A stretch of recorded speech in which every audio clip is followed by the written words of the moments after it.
ปีนี้เข้า5แล้วนะบ้า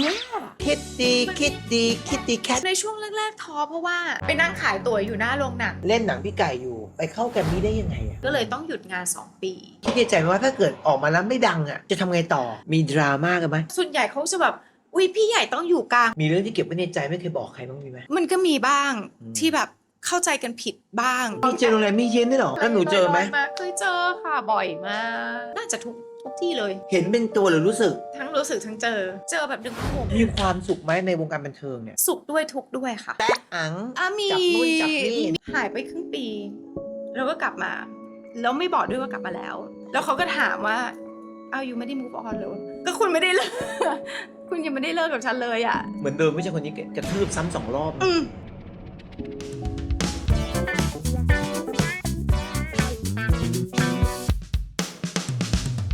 สวัสดีครับคุณผู้ฟังครับวันนี้นะครับกลับไปแล้วนะฮะกับหลังกล้องโดยกล้องปิยะนะครับวันนี้ไม่ผิดหวังครับเพราะว่าเราเนี่ยจะพาคุณผู้ฟังมาพูดคุยนะกับเรียกว่าเป็น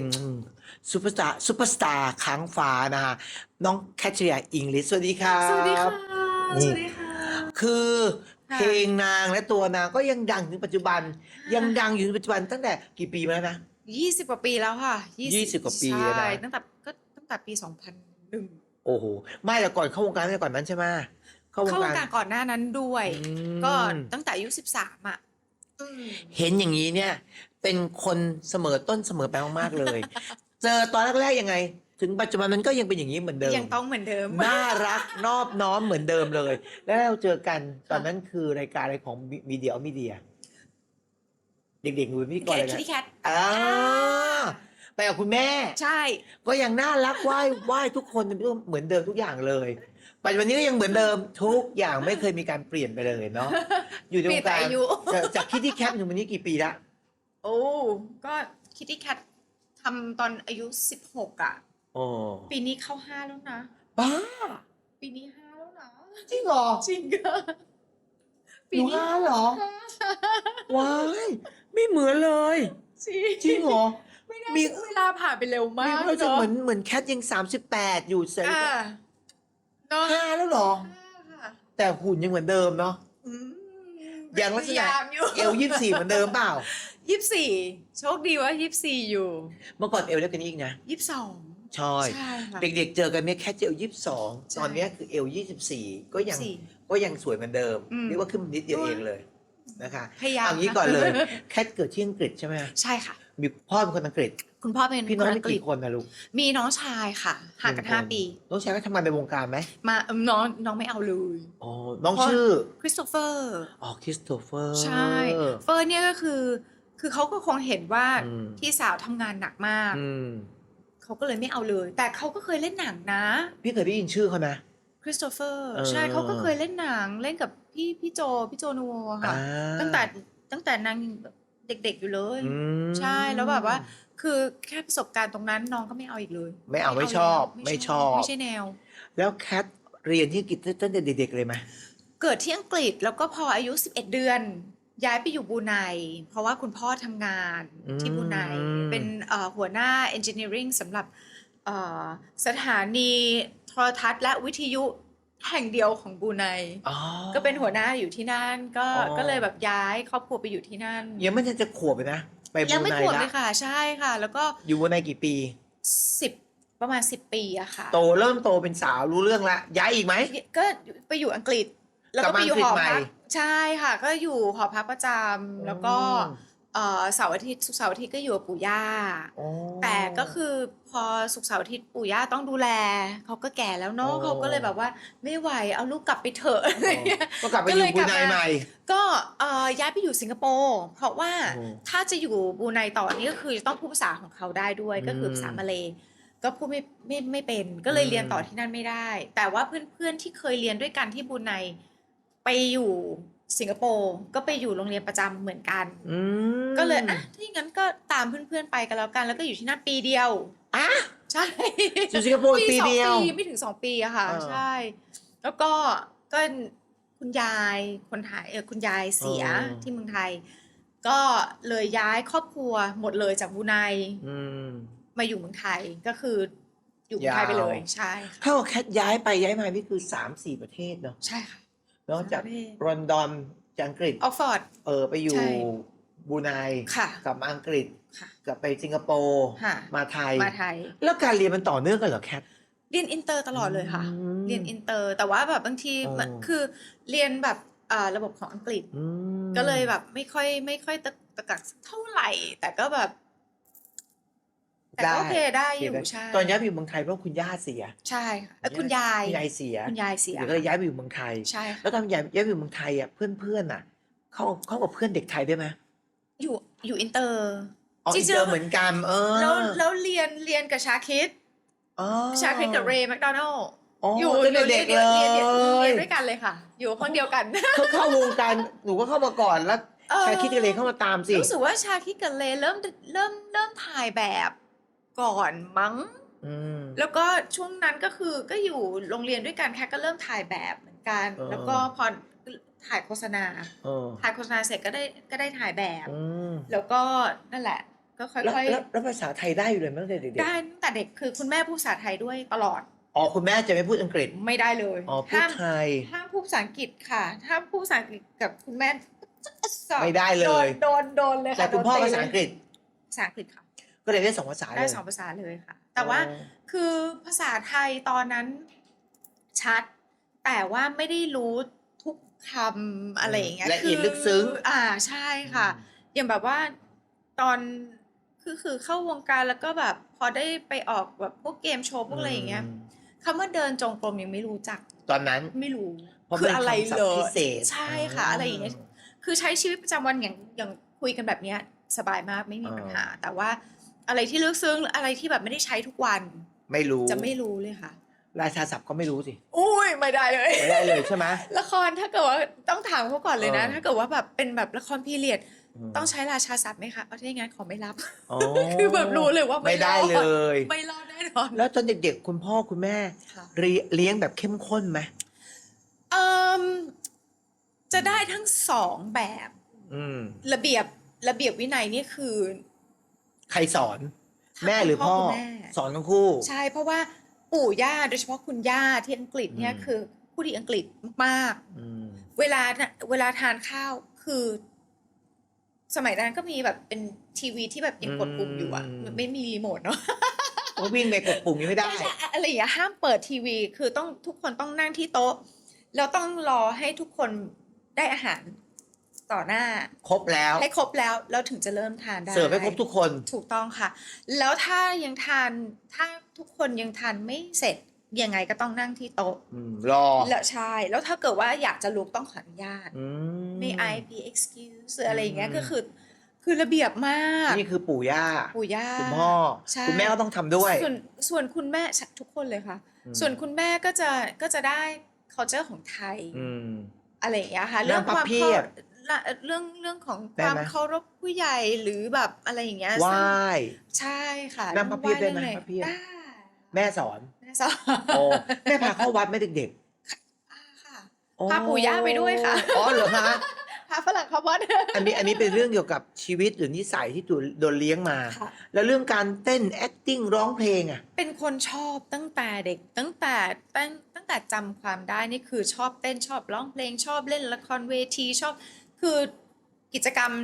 หลังเลิกเรียนนี่ ตั้งแต่ คือมีตลอดเลย อยู่อังกฤษก็เริ่มแล้ว ใช่ค่ะ พอ ตั้ง เป็น แต่อยู่ ผู้ บูไนเลยค่ะ เริ่มเลยเหรอ เริ่มเลยค่ะ ตั้งแต่อายุ2-3 ขวบนี่คือแบบ เต้นสุดฤทธิ์ ชอบเต้น เรียนแจ๊สบัลเล่ต์ยิมนาสติกคือทุกสิ่งอย่างเลยคือชอบมาก อ่ะแล้วที่ไปถ่าย MV ค่ะ เพลงกองไว้ของพี่เจเจ็ดจิน ใช่ นั้นคือช่วงอะไรอ่ะช่วง ยังไม่ได้เข้าวงการค่ะ เป็นช่วง พราะ มหาลัยไหม ยังค่ะยังอยู่ไฮสคูลอยู่เลยค่ะ อืม ยังไม่ได้เข้าวงการเพราะว่าตอนนั้นดัดฟันอยู่ อ๋อ ใช่แล้ว แล้วไปถ่ายได้ยังไงอ่ะ ก็มีเด็กอินเตอร์แบบเขาบอกว่าอยากได้เด็กอินเตอร์สัก20 คนอะไรอย่างเงี้ยแล้วเพื่อนที่รู้จักพุ่มกับในแกรมมี่ เออ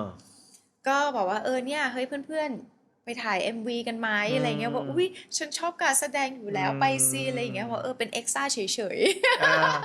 ก็จะเห็นเดินผ่านกล้องแบบว่า แว๊บ เสี้ยววินาที เดียว คือแบบปุ๊บอะไร ได้ อย่ง กี่ เงี้ย บาทได้กี่บาท 500 ค่ะ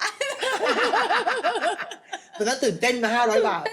ตื่นเต้นมากอุ้ย แล้วฉันแบบว่าหาเงินเองได้แล้วอะไรอย่างเงี้ยรู้สึก แล้วมา ดี ตอน ใจ ได้ดูมิวสิกวิดีโอที่ออกมาเห็นหน้าตัวเองแป๊บเดียวอะ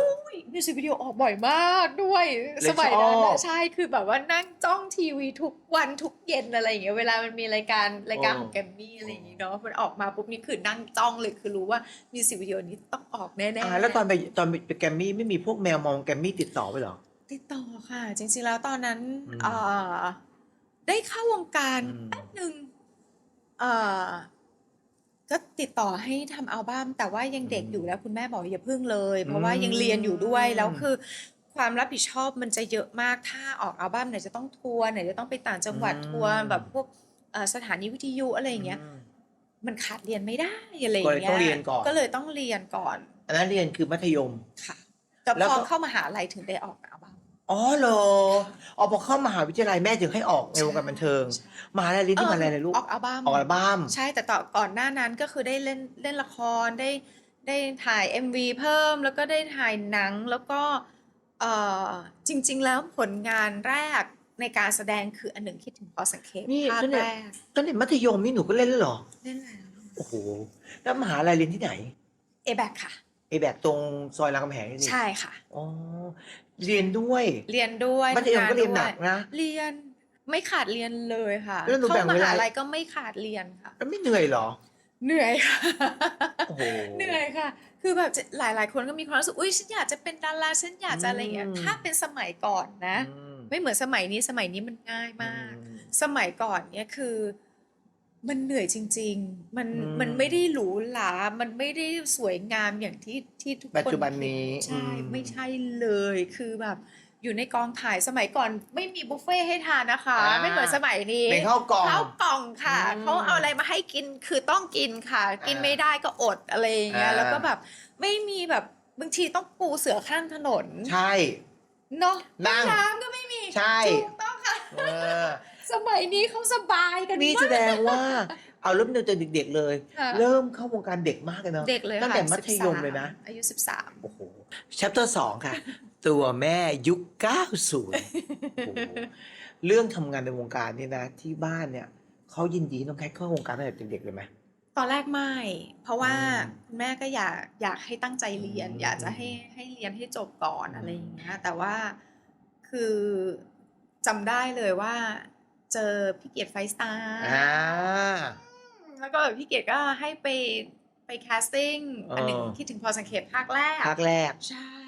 แล้วแบบว่าแม่หนูอยากจะไปจังเลยอะไรอย่างเงี้ยแล้วแบบแม่บอกอย่าเพิ่งเลยลูกยังเด็กอยู่ อืม นู่นนี่นั่นโอ้โหนี่ร้องไห้ฟูมฟายแบบไม่เอา ตอนนั้นอายุตอนนั้นอายุเท่าไหร่ ตอนนั้น13นี่แหละ อ๋อเหรอแต่อยากเล่นแล้ว อยากแสดงแล้ว ชอบมาก แล้วแม่ให้ไปมัตตกลง สรุปก็คือให้แต่ก็คือสัญญาว่าจะต้องไม่ทิ้งเรียน อืม ก็เลยสัญญาว่าโอเคไม่ทิ้งเรียนก็คือตลอดเลย ถ้ามีละครมีอะไรก็แล้วแต่ อืม ยังไงก็ต้องเรียน ก็คือไปแคสติ้ง ใช่ค่ะ แคสติ้งเนี่ยปุ๊กก็เลยได้เล่นเลย ได้เล่นเลยค่ะ เด็กๆเลยพระเอกคือใครนะ มีสายฟ้า เออ แล้วก็มีมีหลายคนมี แต่ มีฟ้ามีแอร์นองผสมมีต่ายสายทาน อ๋อนี่ ยุคนั้นอันนั้นใช่ ต่ายสกาวตอน ภคแร นี้อยู่ร่วมกันอยู่ ใช่ เออ ใช่ สายฟ้าอยู่ไหนแล้วตอนนี้เนาะเจอบ้างไหม ไม่ โอ้ไม่รู้อยู่ไหนแล้วเนาะ แต่กลุ่มอันหนึ่งก็มีตั้งกลุ่มขึ้นมาแบบว่า อ๋อ คุยกันอะไร แล้วมีสายฟ้าไหม จำไม่ได้เพราะไม่ค่อยได้เข้าไปคุย โอ้นี่คือเข้าเรียกกันหมดเลยนะ มีดีฟตาพี่โจ บอยสเกาต์ บอยเกาต์ใช่บอยสเกาต์ กลุ่มนั้นหมดเลยทั้งกลุ่ม ใช่ เอ๊ะแล้วไฟสตาร์ไปเจอแคทได้ยังไงอ่ะ เอ่อก็คือน้าอ๋อยซึ่งเป็นแมวมองที่จับให้แคทได้ถ่ายโฆษณา โอ้ แบบได้ถ่ายโฆษณาแบบหลายอย่างมากเลยพอถอดฟันเหล็กแล้ว อ่า ได้งานเลยอะไรอย่างเงี้ยแล้วก็พอถ่ายโฆษณาก็จะมีงานของหนังสือพิมพ์ อืม ครบรอบกี่ปีจำไม่ได้แล้วเหมือนกัน ก็ไป แล้วก็น้าอ๋อยก็พาไป แล้วก็ไปเจอพี่เกียรติบอกเอ้ยเนี่ยแบบหน้าตาน่ารักนะอะไรอย่างเงี้ยลูกครึ่งเนี่ยอยากเล่นหนังไม่เคยเล่นหนังไม่เคย อยากเล่นอยากค่ะ อ๋อ ก็เลยติดต่อมาอย่างนั้นเลยจ เพราะเมื่อก่อนเนี่ย ที่ง ถ้าพูดฟังไม่ทันเนี่ยเมื่อก่อนเนี่ยพวกแมวมอง แมว เนี่ย มอง จะเป็นนะจะไม่ใช่พวกยุคพี่เอสุปชัย อ้าวโน จะเป็นพี่ ก่อ ส น ม หน้านั้น เกียรติ ใช่ พี่กอบสุขรุ่นนี้เลย จริงค่ะ ใช่ไหมคะรุ่นนี้ จริง เป็นรุ่นแรก ๆ เลยก็พี่แหม่ม รุ่นแรกๆ จินตลาสันติสุขเนี่ย ใช่ มาจากพี่แอนทองผสมนี่มาจากพี่เกียรติหมดเลย พี่ หมดเลย ใช่จริง อันนั้นคือหลังจาก MV พี่เจละ หลังค่ะ หลัง เพราะว่า มา ตอนนั้นยังดัดฟันอยู่แล้วก็พอถอดฟันก็ได้โฆษณาอะไรอย่าง แล้ เงี้ วย แล้วเล่นหนังเรื่องแรก เป็นไงเหนื่อยไหม เครียดเพราะว่ายังอ่านภาษาไทยไม่ออก คือต้องให้คุณแม่อ่านให้แล้วก็แบบเขียนเป็นคาราโอเกะ เออ แล้วก็คือพอรู้เลยว่าแบบถ้าจะเข้าวงการยังไงก็ต้องอ่านภาษาไทยให้ อื ได้ ม จนถึงทุกวันนี้ยัง อืม เขียนไม่เป็นค่ะ แต่อ่านได้ไหม อ่านได้ค่ะ แต่เขียนไม่ได้ มันพอเดาได้อะไรอย่างเงี้ย เออ ว่าแบบคำนี้ น่าจะมา แบบ คำนี้ อะไรอย่างเงี้ยใช่ เล่นละค ค่ะ รได้ยังไง อ่านเอง เดาค อืม ำไปทวนกับผู้ช่วยผู้กำกับหน้างานอีกที ก็ นึงว่าถูกต้องไหม ใช่มีอยู่รอบนึงน้ำใสใจจริง อืม น้ำใสใจจริงแล้วก็แบบคำว่าแหง อืม นี่อ่านเป็นแห้ง อืม แล้วคือในฉากนั้นเผอิญว่าเขาเอาดอกกุหลาบแห้งๆมาไว้หน้าห้อง อีเราก็เลยนึกว่าอ๋อใครก็ไม่รู้เอาดอกไม้แห้งๆมาวางไว้อะไรอย่าง เอ เงี้ย อจริงคือดอกไม้แง่ๆเออ หัวเราะไปทั้งกองแบบขำอะไรกันเหรอขำอะไรวะ เออ แคทแงงๆก็แห้งๆไม่ใช่คำว่าแห้งๆนะคือแงวอ้าวเหรอ โอ้อ๋อเพราะไม่เข้าใจ อ่านไม่แตก ใช่ อ่านไม่แตก ใช่จนตอนนี้ก็ยังแบบยังอ่านช้าแล้วก็ยังเดาบางคำก็ยังไม่รู้จักก็ต้องถาม ก็ต้องให้ผู้ช่วยผู้กำกับมาบอกให้ ค่ะ หรือผู้กำกับบอกให้อีกทีหนึ่ง อืม แต่ตอนที่ช่วงแรกแคสงานทั้งแรกๆอ่ะ ค่ะ เห็นนั่งรถไปคุณแม่ด้วย2 คน ใช่ค่ะ บางทีก็นั่งรถเมล์บางทีก็นั่งรถ2 แถวตุ๊กๆอะไรอย่างเงี้ยค่ะ ไปแคสติ้งกับแม่ ใช่ค่ะ โอ้ทำไมตอนนั้น คือ ที่บ้านลำบากเหรอหรือ อ๋อ ว่า ไม่ เพิ่งย้ายกลับมาอยู่เมืองไทยเล อ๋อ ยเพิ่งย้ายกลับมาเลยอะค่ะ แล้วก็เอ่อตอนนั้นก็คือเอ่อเพิ่งย้ายมาอยู่รามคำแหง อืม ก็เลยรถยนต์ก็รู้สึกว่าตอนนั้นยังรู้สึกว่าคุณพ่อใช้หรืออะไรสักอย่าง อืม แล้วก็แบบพอไปแคสติ้งก็เลยแบบไม่เป็นไรแท็กซี่ก็ได้รถเมล์ก็ได้อะไรอย่างเงี้ย ไปกันเองกับแม่ ไปกันเองค่ะ วันหนึ่งแคสติ้งเยอะสุดกี่งานจำได้ไหม สามงาน โอ้ก็วิ่งไปกับแม่เลยแม่ไปโมนี่ ใช่ ไปโมนี่ ใช่อะไรอย่างเงี้ย ท้อไหม ในช่วงแรกๆท้อเพราะว่า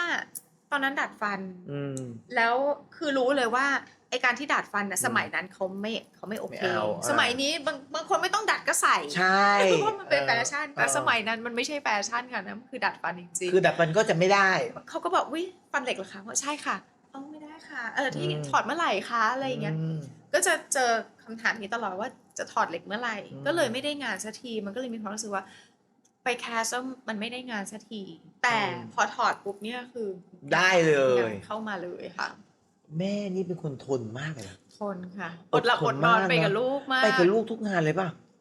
สมัยก่อนใช่เพราะคุณแม่เป็นผู้จัดการ และอยู่ในกองอันหนึ่งนะที่ถ่ายหนังเรื่องแรก แม่ก็อยู่ ไป ด้วย เชีย ทุ ง ก ให วั ม่ น ใช่ ทุก ค่ะ วันไหม อยู่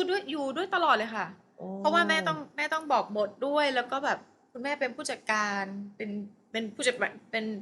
ป็นพี่เลี้ยงเป็นแม่ เป็นผู้ปกครอง เป็นผู้ปก คร คร บ อง เลย อันนั้นเล่นอยู่ไฟสตาร์เล่นอยู่กี่เรื่อง เรื่องเดียวค่ะ หลังจากนั้นทำอะไรต่อฮะ หลังจากอันหนึ่งก็ได้เล่นละคร ละคร กับพี่ไก่วรายุทธใช่ ช่องสาม ใช่ เรื่อง ค่ะคุณหญิงจอมแก่น อืม เป็น หนูเร็วเนาะ อายุแบบ15มั้งตอนนั้นน่ะใช่ หนู 14-15 หนูเข้าเร็วมากเลยเนาะ เข้าเร็วมากแล้วก็เป็นแบบเป็นนางเอกที่แบบแรกๆที่ไม่ห่วงสวย คือให้เล่นอะไรก็เล่นแบบ เล่นหมดจะแต่งหน้าทุเรศยังไง คู่ ก็ ใครอ่ะ โมดปราโมทแสงสอน อ๋อ ค่ะใช่ค่ะพี่โมด โอ้นี่แสดงว่าจากมิวสิกอันนั้นปุ๊บโฆษณาหน่อยเดียวมาหนังก็มาละครเลยนะ ใช่ เร็วมากเลยนะ ใช่ค่ะ ถือ แต่ ว่า มันก็ค่อยๆไต่แบบไต่ตั้งขึ้นเรื่อยๆ แล้ว ะไรย่าง ตอนนั้น เงี้ยมัไม่ ระห ได้ ว่าง แบบมาตุ้มเดียวเหมือนสมัยนี้มันค่อยๆเป็นค่อยไป ตอนที่เล่นหนัง ไปนั่งขายตั๋วอยู่หน้าโรงหนัง เพราะ ให้คนจำหน้าได้ เพราะว่าอยากให้คนจำหน้าได้ ใช่คือเขาก็จะแบบมาแล้วก็แบบซื้อตั๋วอ๋อกี่ใบคะโอเคได้ค่ะอะไรอย่างเงี้ยนั่งกับพนักงานอะไรอย่ แล้ว ง เขา งี้ย รู้ไหมเราเป็นดารา ตอนแรกก็ไม่รู้แต่พอออกมาจากหนังเขาก็อ๋อที่เล่นหนังเมื่อกี้ใช่ไหมคะอ๋อใช่ค่ะ ไม่ได้ทำข่าว ไม่ อยากขายเอง เออ อย่าไปทำ ส เอ มัย ง สมัยก่อนมันไม่มีไงมันแบบมัน ไม่มีการทำข่าวแบบนี้ ใช่ เล่นหนังกับพี่ไก่ดุไหมพี่เอางี้ดีกว่าพี่เกียรติสอนอะไรบ้างในการเข้าวงการครั้งแรก พี่เกียรติเหรอ มีสอนไหมว่า ต้องวางตัวยังไงต้องไงไหม ก็มีบ้างก็มีบ้าง อืม คือเด็กฝรั่งอะเนาะ เออ บางทีแบบเราก็ไม่รู้ว่าคือเราก็ไม่ได้ตั้งใจที่จะเขาเรียกอะไรอะคือถ้าเกิดว่าเราทำอะไรที่อืมเหมือนแบบมันไม่เข้ากับ culture ไทยอะไรอย่างเงี้ยฝรั่งอยากรู้ว่าเพราะอะไรอะไรเงี้ยไม่ใช่ว่าเถียงหรืออะไรเงี้ยแต่คืออยากรู้อยากรู้เหตุผลอะไรเงี้ยจะได้รู้ว่าอ๋อเราก็ไม่ควรทำอีกอะไร พี่ อย่าง เกียร เงี้ ติ ย ใช่ไหม ใช่ ดุไหม ไม่ดุเลยค่ะ พี่กอบสุขอะเจอไหม เจอค่ะ พี่กอบสุขดุกว่า ดุกว่าไหม ดุกว่า ดุกว่าไหม ดุกว่า อ่ะแล้วก็เจอพี่ไก่ เจอพี่ ไก่ต่างกันไหม พี่ไก่น่ารักนะ คือถามว่าดุไหมก็ดุแต่ดุแล้วแบบขำอะคือแบบ คือเขาก็ไม่ได้แบบ คืออาจจะด้วยการที่แคทตั้งใจทำงาน แล้วก็ด้วยที่คุณแม่สอนให้มีระเบียบวินัย คือกองถ่ายไม่เคยต้องรอแคท อืม นอกจากแบบมีแบบเหตุสุดวิสัยจริง อืม ๆ อะไรอย่างเงี้ยแบบนับครั้งได้เลยอะแต่คือตรงต่อเวลา ไม่ตรงก็ไปก่อนนัด6 โมงเช้าไปถึงตี 5อะไรอย่างเงี้ยจนถึงทุกวันนี้ก็ยังเป็น เป็นจริงๆ เพราะเมื่อกี้เรานัดถ่าย8 โมง เธอมาเที่ยงตรง พี่ยังไม่ถึงเลยค่ะเธอมาก่อนแล้ว ชอบคือแบบชอบให้แบบคือเขาเรียกอะไรอยากนั่งแล้วชิล สบายใจ สบายใจว่ามาถึงแล้วไม่ใช่แบบมาแบบโลกๆแล้วก็แบบโอ้ my god ยืนต้องทำงานเลยอะไรอยากมีเวลาหายใจแป๊บหนึ่งแล้วก็แล้วถึงจะมีสมาธิในการทำงาน ก็เหมือนกันเวลาเล่นคอนเสิร์ตอะไรอย่างเงี้ยก็เหมือนกันคือไปก่อนเวลามา2-3 ชั่วโมง เพื่อที่จะไปดูบรรยากาศ แล้วก็แบบไปนั่งดูแล้วก็โอเคนั่งชิลถ้ามีถ่ายรูปก็ถ่าย แล้วก็พอถ่ายรูปปุ๊บ1 ชั่วโมงก่อนเล่นคือ ไม่ให้ใครมารบกวนละก็คือต้องแบบขอแบบ concentrate ใช่ ทำสมาธิ ใช่ ปีเตอร์เป็นแบบนี้ไหม เป็นค่ะ เหมือนกั โชคดีมากมันถึงได้ โชค แบบ ดีนะ โชค พี่ ดี ดู มาก ปีเตอร์น่าจะแบบชิวๆกว่านะไม่ ไม่เลย เหมือน ค่ะ เลย เหมือนกันเลยค่ะ คือพอเริ่มร่วมงานกันพอเริ่มมีงานจ้างด้วยกัน ตอนนี้ก็คือขายคู่แล้วเป็น Peter Cat 90s Fever Tour ก็ตลอดเลยเฮ้ยยูไปถึงกี่โมง สมมุติว่าถ้าจะต้องขึ้น3 ทุ่มเฮ้ยไปถึงกี่โมง6 โมงครึ่งทุ่มหนึ่งได้ เจอกันอะไรเงี้ยคือ เขาก็มาก่อนเลย เขาก็มาพร้อมๆกันเลยใช่ โอ้ แล้วแบบเป็นอย่างนี้ตลอดคือ โอ้น่ารักเนาะ เขาเป็นคนที่แบบตั้งใจทำงานมาก ตอนแรกคิดว่าเขาแบบชิวๆสบาย โอ้ไม่เลย ๆโอ้โห แล้วก่อนขึ้นเวทีก็เหมือนกันก็คือแบบ ต่างคนต่างนั่ง คือนั่งแบบสมาธิแล้วก็คุยกันเรื่องสคริปต์เพลง อ๋อ หรือแบบเราจะดัดแปลงอะไรตรงไหนกันบ้างไหมหรือสลับเพลงไหมหรืออะไรอย่างเงี้ยก็คือทุกอย่างจะเกี่ยวกับ โชว์ โชว์ละม แล้วก็ค่อยขึ้นเวที ใช่ จบก็ค่อยปาร์ตี้เข้ามาอีกทีหนึ่ง ใช่ อ่ะเล่นหนังพี่ไก่อยู่ ค่ะ ใช่ไหมเสร็จแล้วไปเข้าแกรมมี่ได้ยังไงอ่ะ เอ่มมันได้จังหวะพอดีอ เล่นละครอยู่กี่ปี โอ้ พี่ว่าเล่นอยู่นาน ประมาณ นะ 5-6 ปี ใช่ไหม 6 ปีได้6-7 ปีได้มั้ง หนูเล่นเยอะมาก เพราะว่า นะ ใช่ค่ะ คือแบบคือทุกคนจะรู้จากแคทเพราะละครละ อืม แล้วก็ตอนที่จะออกอัลบั้มก็เป็นยุคที่ดารามาเป็นนักร้อง เออ เขาก็เลยแบบเหมือนแบบว่าดาราเป็นนักร้องอีกแล้ว โอ้ จะดีสักแค่ไหนล่ะ อืม อะไรอย่างนี้ ก็พอมีโอกาสได้เข้าแกรมมี่ปุ๊บคือต้องล้างภาพของความเป็นนักแสดงเป็นดาราไปเลย ก็เลยต้องหยุดงาน2 ปี แต่หนูเล่นทุกช่องเลยใช่ไหม เล่นทุกช่องเลยค่ะไม่ ตอนนั้น น่าจะเป็นยุคแรกที่ไม่เซ็นสัญญากับช่ อ่า อง แล้ว เลย แล้วแคทได้เป็นพิธีกรไอ้คิตตี้แคทตอนอายุ ค่ะ16 ค่ะ อ๋อก็คือตอนนั้นเล่นหนังแล้ว ใช่ เล่นละครแล้ว ค่ะ พิธีกร แล้วค่ะ ด้วย ใช่ค่ะ ใช่ไหม ทำาหด กับ แล้ว ทำมีเดียมีเดีย ใช่ ตอนนั้นรายการนั้นดังมากนะ ใช่เสีย กระหึ่ม ดาย ทั่วฟ้าเมืองไทยเนาะคิดดี มัน คิดดีคิดดีแคทใช่ไหม ใช่ค่ะใช่ ซึ่งแบบมันเป็นรายการที่ใหญ่มากงบ กี่ปีตอนนั้นเนี่ย 2 ปีเองค่ะ สอง เพราะว่า แต่หนูมีทัวร์เด็กทั่วประเทศทั่ว ใช่ ทั่วประเทศไทยไม่ใช่เหรอ ค่ะจัดทัวร์ตามโรงเรียนด้วย ก็คือแบบโรงเรียนไหนอยากให้ไปก็จะไปจัดคอนเสิร์ตมินิคอนเสิร์ต เยอะไหม แคทอะไรอย่างเงี้ยโอ้สมัยนั้นเยอะมาก อื เยอะ ม มาก วิ่งโลกเลยดิ วิ่งใช่ค่ะ แล้ว แล้ว ก็ แล้วเรียนหนังสือไปด้วย เรียนไปด้วยค่ะ แบ่งยังไงอ่ะ ก็ส่วนใหญ่ก็ ศุกร์เสาร์อาทิตย์อะไรอย่างเงี้ยศุกร์บ่ายเป็นต้นไปเสาร์อาทิตย์ว่าง ไม่ แต่จันทร์อังคารพุธพฤหัสเนี่ยคือกับศุกร์เช้านี่ไม่ได้เลย ไม่รู้สึกว่าตัวเองแบบว่าไม่ได้ใช้ชีวิตเด็ก ไม่ได้ใช้เล ๆ ย กับ ค่ะ เพื่อนๆบ้างเหรอรู้สึกไหม ก็ไม่ค่อย คือถ้าเมื่อก่อนเนี่ยรู้สึก แต่แบบพอเราโตขึ้นแล้ว พอเราผ่านอะไรมาเยอะแล้ว เนี่ยมันกลายเป็นว่า เราก็ชีวิตของเราก็มีคุณค่าเนาะ อืม คือเราอาจจะไม่ได้ใช้ชีวิตเหมือนเด็กทั่วๆไป แต่ ชีวิตของเรามันก็มีคุณภาพที่ดีมากๆ แล้วมันได้ประสบการณ์อะไรเยอะมาก ถ้าได้เป็นคนปกติธรรมดาโหไม่ได้สัมผัสอะไรกับ แปลกๆ สิ่งที่เราเจอ เออ ไปเยอะมากๆ ไม่ว่าจะจังหวัดต่าง ถูก ๆที่เราไปกันถ่ายละครถ่ายหนังถ่ายคอนเสิร์ตอะไรอย่างเงี้ย ไม่ได้ไปนะ ถ้าแบบเป็นคนปกติอ่ะใช่ อันนี้เหมือนได้สัมผัสประสบการณ์พิเศษ ใช่ค่ะ จากทั่วๆไปที่เยอะกว่าถูกไหม ใช่ค่ะ มันคือความพิเศษของการเป็นนักแสดง ใช่ แล้วตอนนั้นที่หลังจากพัก2 ปี ค่ะ ก็พักเลยเหรอ พักเลยคือ ซ้อม ห้าม เต้น ออก ซ้อมร้อง ซ้อมอย่างเดียวเลยค่ะ ซ้อมร้องเพลงซ้อมเต้นเข้าห้องอัดอะไรอย่างเงี้ ให้ ย เงิน ค่ะ เดือนไหม อะไรนะคะ ให้เงินเดือนไหม ไม่ กินเงินเก่า 2 ปี ใช่ จริงเหรอ จริงค่ะ เขาก็อดทนเนาะทำไมรู้สึกว่าเงินมันจะมา แต่ถาม เปล่า ว่าคุ้มไหมมันก็คุ้มแหละ ก็คุ้มกับ สอง คุ้มกับ คือ ความ 2 ปี เหนื่อย ไม่กินเงินเก่า แค่กระปุกมากิน นิดนึง ออกรายการก็ไม่ได้ ไม่ได้เลยค่ะ เขาให้หยุดเลยหยุด ล้างภาพ ล้าง 2 ปี เลยค่ะล้างเลย ก็คือให้หายไปเลย หายจากวงการ อ่ะ 2 แล้วเกิด ปี ออกมาไม่ดังอ่ะ ก็แย่ โอ้หนูก็ใจ แต่เชื่อคือเชื่อในฝีมือของแกรมมี่อยู่แล้ว เพราะว่าในยุคนั้น น่าจะเป็นยุคท้ายๆที่คุณภาพเพลง มันได้คุณภาพ มันได้จริงๆ คือเพลงจนถึงทุกวันนี้ในยุคนั้นยังติด อย่างเต้นปัจจุบันน่ะ ยังจนถึงปัจจุบันไม่ ยัง ว่า ต้อง จะเป็นเพลงโอเคนะคะอะไรอย่างเงี้ยผีเสื้อลาตรีหรืออะไรพวกเพลงพี่ตีนาเพลงพี่เจในยุคนู้นก็ยังเอามาร้องตอน ทุก นี้ คอนเสิร์ตต้องมีเพลงเขานะ ค่ะ โอเคนะคะ คาราโอเกะต้องมี มีค่ะ ไงต้องอยู่มันไม่ไปไหน ผีเสื้อราตรีต้องมี มีค่ะ มันไปไหนไม่ได้ ตอนนั้น2 ปีที่แค่กระปุกกินอ่ะ คิดในใจไหมว่าถ้าเกิดออกมาแล้วไม่ดังอ่ะ จะทำไงต่อ อืมก็เป็นนักแสดงเหมือนเดิม เป็นนักแสดงเหมือนเดิม ตัดใจยังไง พอบอกให้หยุด2 ปี ตอนนั้นเรากำลังเล่นละครเยอะมากเลยอ่ะ ยาก คิดกับแม่ยังไง ไม่นี่คือการตัดสินใจของแกรมมี่เลย แล้วเขาขอให้คุณแม่พัก แล้วแม่ตัดใจได้ยังไง แม่ก็ต้องตัดใจ คือไม่ให้แม่ดูแลเลย ไม่ให้ดูแลเลย ให้กลับมาเป็นฝ่าย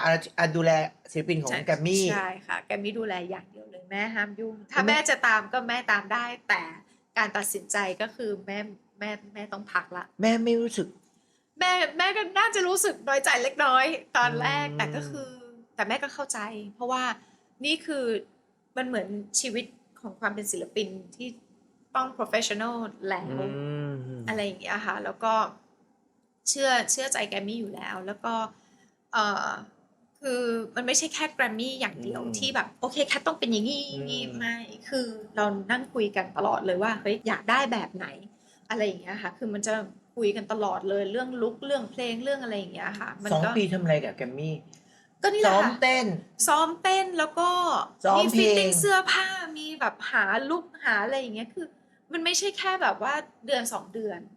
มันใช้เวลานานมากกว่าจะทำศิลปินเบอร์หนึ่งขึ้นมาเนี่ยฟิตติ้งแล้วฟิตติ้งอีกเพลงแล้วเพลงเล่าคือแบบมันกว่ามันจะลงตัวมันก็ประมาณปีหนึ่งอะ แต่แคทเป็นเมนแดนซ์ด้วยใช่ไหม ค่ะ ในเพลงของแคททุกอันเลยส่วนใหญ่ใช่ไหม ใช่ เดี๋ยวว่าซ้อมหนักสิ เป็นคนชอบเต้นอยู่แล้ว อ๋อ แล้วก็ยิมนาสติกด้วย ม ก็เขาก็รู้ว่าแคทชอบตีลังกา ก็เลยได้นี่แหละ ตีลังกาก็คือแคทขึ้นเวทีต้องตีลังกา คนแรกเลย คนแรก ที่ตีลังกาเลย จริงๆ ช่วงนั้นเป็นช่วงของหน้าลูกครึ่งมาไหมแคท ใช่ค่ะ ก็มีแคทมีธัญญามีแอนทองผสมมีนัทมีเลียคาเดีย พี่อาร์ตอัศดา อ๋อใช่ใช่ตอนนี้ เนาะ กลับมาแล้วนะ ใช่ แต่ตอนนั้นหนูเด่นเรื่องร้องเรื่องเต้นสุดฤทธิ์ อุ้ยแล้วจะบอกว่าสมัยก่อ โอ้ น ไม่มีโป๊แบบนี้นะ ไม่ได้เลยไอเสื้อ สีแดง ท็อปแค่เนี้ย ไม่ได้ต้องเย็บผ้าติดลงมาอีก แล้วกางเกงห้ามลงใต้สะดือต้องดึงขึ้นมา ห้ามเห็นสะดือ ในสมัยนั้นซึ่งไม่นานนี้ แล้วหนูทำไงอ่ะ ก็คือนั่นแหละพอเสื้อในอัลบั้มมันลอย แต่พอไปเล่นคอนเสิร์ตคือต้องเอาตัวใหม่ตัวเดิมแต่เย็บเพิ่มให้ เพราะ มัน อะไร ยาว กัน ลง โป๊ะ เขาบอกมันโปไป แล้วกางเกงก็ต้องดึงขึ้นมาปิดสะดือ ต้องทำแถบขึ้นมาอีกเพื่อที่จะให้มันปิดสะดือ อ๋อ ในสมัยซึ่งแบบตอนนั้นเพิ่งจะ2001 อืม นั่นแหละคือแบบจีนี่จ๋าอัลบั้ม2002 ราตรีก็เหมือนกันเอวล ตอ อน ย ถ่าย กัน มิวสิกอีกแบบหนึ่ง ใช่ค่ะ แต่พอออกคอนเสิร์ตไม่ได้ ต้องปิดกว่าเดิมแล้วก็ต้องเอาแบบเอาเขาเรียกอะไรเอาแบบพวกมุกเอาเส้นมาเสริมเพื่อให้ติดมากขึ้น อาจจะด้วยการที่เราค่อนข้างคอนเซอร์เวทีฟเหมือนกันโอสกูล จริงเหรอ ควรจริงคือเป็นคนที่ไม่ชอบแต่งตัวโป๊ โอ้ แล้วถ้าเป็นงาน ถ้าเอลลอยหรืออะไรอย่างนี้เนี่ยไม่ถือว่าโป๊แต่คือถ้าแบบ เหมือนชุดว่ายน้ำเลยตอนนี้ อันนั้นไม่เอาแคทกลัวอาจจะด้วยการที่แคทเต้นเยอะกลัวเดี๋ยวหลุดเดี๋ยวอะไรต่ออะไรไม่ได้อ่ะก็เลยแบบเป็นคนชอบแต่งตัวสปอร์ตชอบดูเซ็กซี่แบบสปอร์ต กีฬา ใช่ ดีกว่า แบบนั้นเหมาะกับเรามากกว่า เหมาะกว่าด้วย แต่ไม่ได้ว่า ร่างกายของ ไม่ได้ว่า แค ค ท นอื่น ด้วย ต้องคุณแต่งไม่แล้วแต่เขา ไม่ แต่เรา ใช่ แต่งเป็นรู้สึกเข้ากับเรามากกว่า ใช่เพ ถูก ราะ ไหม ว่าแคทเป็นคนที่หุ่นเหมือนนักกีฬา อืม ไหล่กว้างเป็นนักว่ายน้ำนักยิมนาสติกเก่า เพราะฉะนั้นนี่คือการที่จะ ไม่แน่นะ คือแต่งตัวน้อยๆอะอาจจะกลายเป็นลูกสาวกัน สาวประเภท 2ไปเพราะว่า มัน ตัว ดู แค ละ ทมัน จริงเหรอแค่ดูตัวใหญ่แค่ดูไหล่ใหญ่เหรอ ใช่ ก็สวยนะ มันไหล่ใหญ่ แต่เวลาถ้าเทียบกับคนอื่นอ่ะจะเป็นคนที่ไหล่กว้าง โอ้ ใช่ก็เลยแบบ ก็ไม่แน่ถ้าแต่งตัวโป๊คนนั้นมันก็จะ อาจจะเป็นลูกสาวไป เป็นลูกสาวไป ตอนนั้นเพลงแรกของแคทคือเพลงโอเคนะคะป่ะ โอเคนะคะกับ TikTok 2 เพลง เป็นเพลงแรกเลย ใช่ค่ะ เป็น 2 เพลง ออก ที่ มา เขา ดัง มารวม ออกมาดังเปี้ยงเลย คุ้มกับการหายไป2 ปี คุ้มมากค่ะ ตอนนั้นดังแบบเปี้ยงปุ๊บจะตื่นเต้นไหม ตื่นเต้นมาก ตื่นเต้นเพราะว่าปกติก็จะได้ยินเพลงของคนอื่น ในวิทยุหรือเห็นในทีวีเพราะเมื่อก่อนนี้ชอบมาดอนน่าเนาะคือแบบอุ้ยเราก็ร้องตามเขาได้อะไรเงี้ย แต่เฮ้ยนี่เพลงของเราคนอื่นร้องตามเราอะไรเงี้ยอุ้ยรู้สึกปลื้มรู้สึกดีใจมากคือ นี่เหลือเสียงเรา แล้วเพลงนี้ อะไร ของเราแต่แรกไหมเพลงนี้มันมายังไงเขาแต่งคนอื่นก่อนไหมหรือเขาแต่ง ไม่ ให้เรา ค่ะ เลย เป็นของแคทเลยค่ะ แล้วแคทเลือกเพลงนี้เลยไหมหรือเขาเลือกให้เราเลย บอกเขาว่าอยากได้เพลงเต้นแล้วอยากได้ท่อนฮุกที่คนจะฟังแล้วจำง่ายแล้วติด พอเขาเปิด ก็คื ให้ โอเคนะคะแบบ พอเขาเปิดให้ฟังปุ๊บ ชอบเลย แล้วมันเป็นเพลงที่ถ้าสมัยก่อนค่อนข้างที่จะล้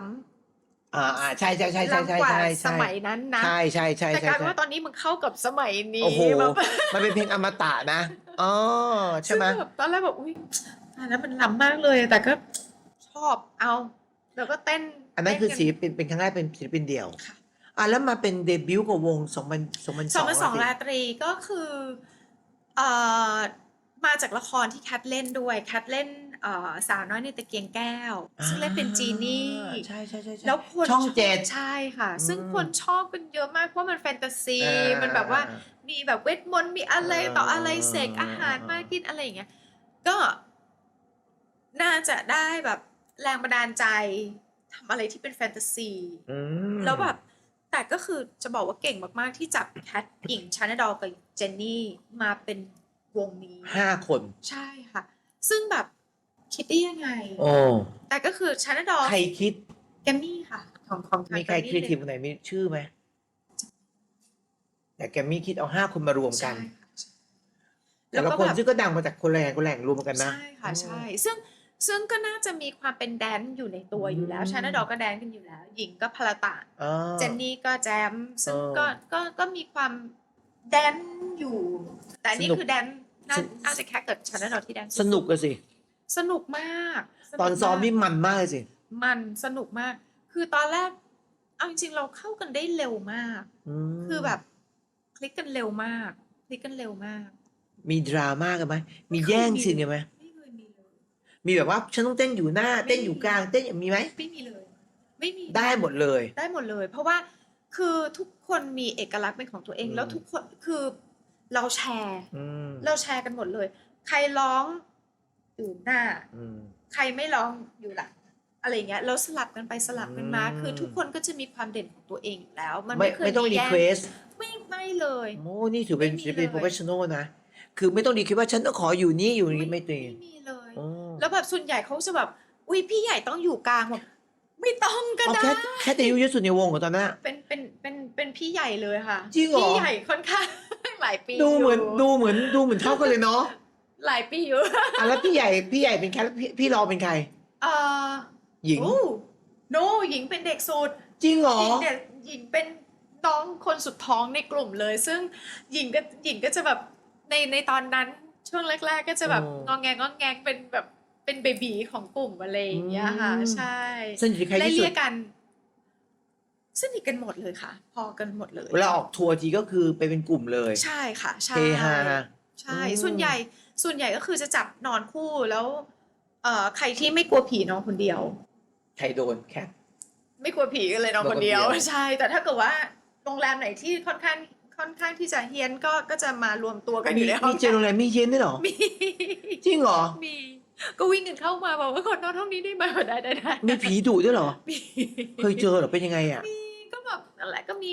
ทั้งเสียงทั้งอะไร แล้วหนูเจอไหม ลยๆาเคยเจอค่ะบ่อยมาก ฮะ เป็นเรื่องปกติมก แล้วเขาไม่หาโรงแรมที่ไม่มีผีให้อยู่อ่ะ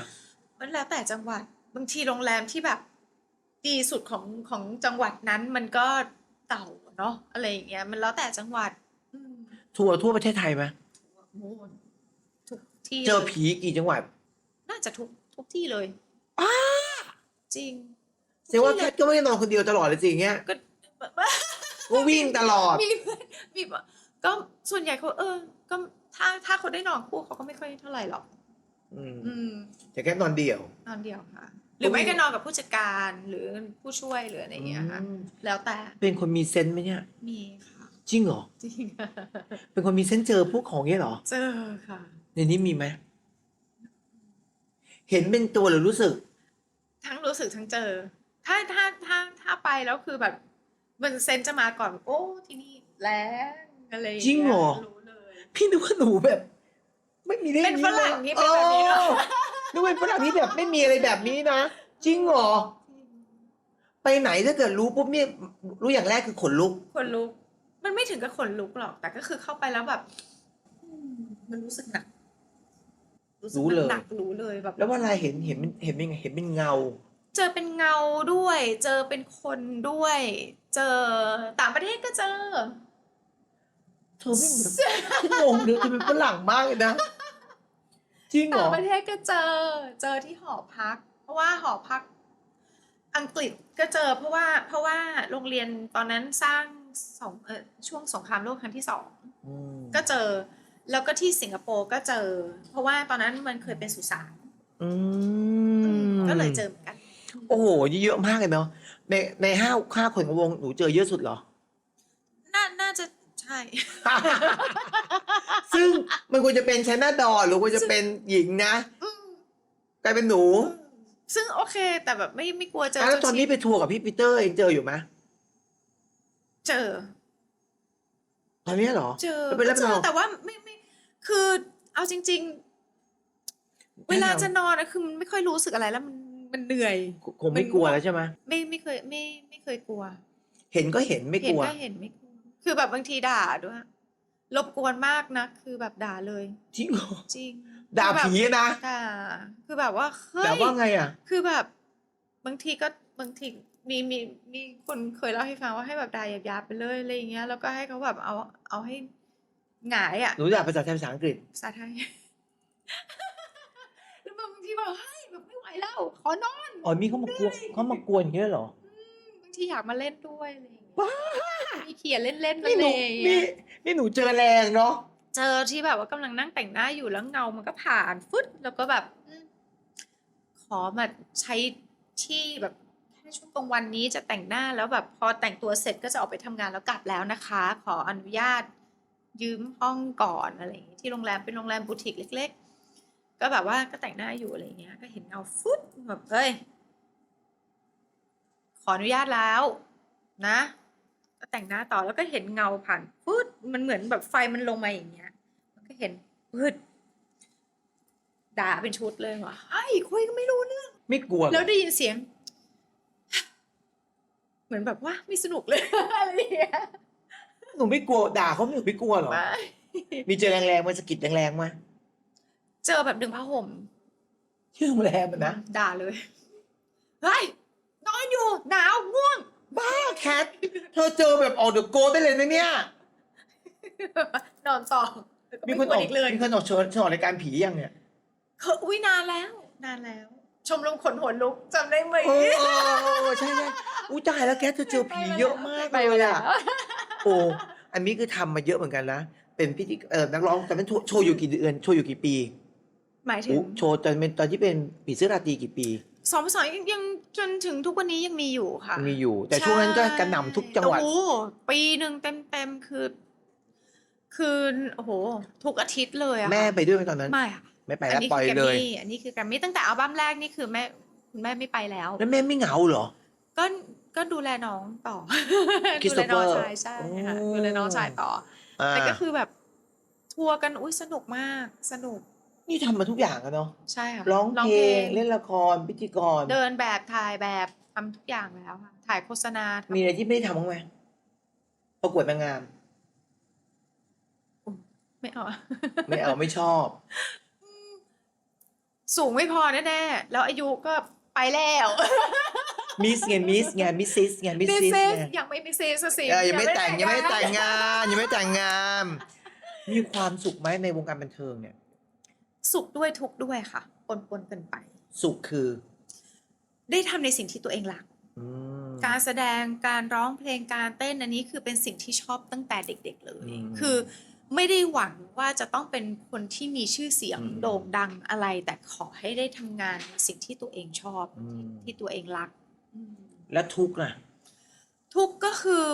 บางทีเวลาเจอในสิ่งที่แบบแย่ๆอย่างแบบข่าวที่ไม่จริงหรืออ ม โดนข่าวบูลลี่หรืออะไรพวกนี้เนี่ยคือ ถามว่าเมื่อก่อนเนี่ยทุกข์จนแบบอยากออกจากวงการไปเลยเพราะว่ามันมีความรู้สึกว่ามันไม่แฟร์คืออยู่เฉยๆอยู่เฉยๆจริง ๆ คือไม่ได้ทำอะไรเลย ไม่ได้มีข่าวอะไรทั้งสิ้นอยู่ดีๆมีข่าวแบบเสียหายมาอะไรอย่างเงี้ยเราก็แบบ อยู่บ้านเฉยๆของฉันยุ่งอะไรกับฉันวะอะไรอย่างเงี้ยมันรู้สึก นั่ แบ น บ คืออดีตที่นานมา อก ดีต หรือเพิ่งเกิด อดีตค่ะ อดีต แล้วตอนนั้นก็คือ ถ้าเราไม่แข็งแกร่งพอจริงๆอยู่ไม่ได้หรอกในวงการบอกเลย เพ ตอนนั้น ราะว่า ปรึกษาคุณแม่ไหม ปรึกษาก็ปรึกษาอยู่แล้ว แม่ว่า บางที ไง ก็ร้องไห้กับแม่อะไรอย่างเงี้ยแม่ก็แบบ เราก็ต้องอดทนเราเลือกทางนี้แล้วอะไรอย่างเงี้ย ซึ่งจริง ๆ คืออยู่ในวงการมันต้องอดทนมันไม่ได้สวยงามเลิศหรูคือ ทุกคนจะเห็น finish product อืม ละครสวยแต่งหน้าสวยแต่งตัวสวย สวย ออกงานแต่งตัวสวยหรูหราแต่เบื้องหลังคนละเรื่อง คือถ้าเราไม่มีความอดทน ไม่มีระเบียบวินัยเราไม่มีเราไม่แข็งแกร่งพออยู่ไม่ได้ อยู่ไม่ได้ บางคนบอกอุ้ยอยากจะให้ลูกเข้าวงการฮะไม่ฝากพี่แคทไม่ต้องฝากค่ะ ไม่ฝากค่ะ ถ้าเป็นลูกของตัวเองก็ไม่ให้เข้าวงการเหมือนกันไม่ให้เข้า ตอนนั้นทุกข์มากขนาดอยากออกนอกวงการเลย ใช่ค่ะ มันมีก็ที่จริงๆเราก็ไม่ค่อยอยากจะพูดถึงแล้วแหละเพราะว่ามันผ่านไปแล้ว ก็ตอนที่โดนแบนโดยที่ไม่รู้ตัว แก้ปัญหายังไง ก็แกมมี่ก็เลยแบบว่าเขาไม่มีใครอยากสัมภาษณ์ค่ะ อืม ก็เลยจะมาออกมาบอกว่าเกิดอะไรขึ้นก็ไม่มีใคร เอาแล้ว ไม่มีใครเอา ซึ่งแบบ อืม ก็งงมาก เพราะว่าเรา อืม เฮ้ยปกติเรามีความสัมพันธ์กับนักข่าว สื่อ ที่แบบ ดี เกือบดีมากๆอ่ะ ก็แบบแล้วน้อยใจมาก อืม รู้สึกน้อยใจมากๆว่าเฮ้ยรู้จักกันมานานขนาดนี้แล้วเราคิดว่าแค่เป็นคนแบบนั้นเหรอ คนที่รู้จัก คนที่ไปพูดต่อ อืมก็เลยงงว่าแบบอ่ะก็ ถ้าเป็นแบบนี้ออร์แกไนซ์ต้องให้หนูก่อน พี่มอสต้องรอก่อน อืมใช่แต่ เพราะว่ารู้ พี่ จะรีบไป พี่มอสโดดลงไปก่อนไง คือถ้ารู้อย่างเงี้ยพี่มอสต้องรอ แคทต้องลงไปก่อน อืม สัมภาษณ์15 นาทีแล้วปล่อยพี่มอสต่อแล้วแคทไปเลย แต่ก็ไม่เป็นไรก็ถือว่าอ่ะผ่านไปแล้ว แล้วก็ แกมมี่ก็เลยเคลียร์ให้ ก็เคลียร์ไปประมาณนึงแต่ก็คือไม่มีใครอยากคุยด้วย นานมากกว่าจะกลับมาเหมือนเดิม หลายปีนะ บ้าจริงเหรอ จริง 3-4 ปีได้ จนแบบแคทไปงานแต่งงานของเพื่อนในวงการคนหนึ่ง แล้วสิ่งแรกที่นักข่าวพูดตอนที่แคทเดินเข้าไปในงานกล้ามาด้วยเหรอ อ้าว แล้วแคทว่าไง แค่ว่างานแต่งงานเพื่อนทำไมจะไม่มา อืม อ้าวแล้วไม่กลัวนักข่าวด่าแคทก็ไม่ทราบเหมือนกันค่ะว่าเกิดอะไรขึ้น แล้วแคททำไมไม่ขอโทษแคทจะขอโทษอะไรคะแคทไม่ได้ทำอะไรผิด ถ้าแคทขอโทษแสดงว่าแคททำผิด เพราะฉะนั้นแคทไม่ขอโทษค่ะ แต่ขอโทษแทนออร์แกไนซ์ก็แล้วกันที่ทำให้แคทและนักข่าวและสื่อกับแคทเข้าใจผิดกัน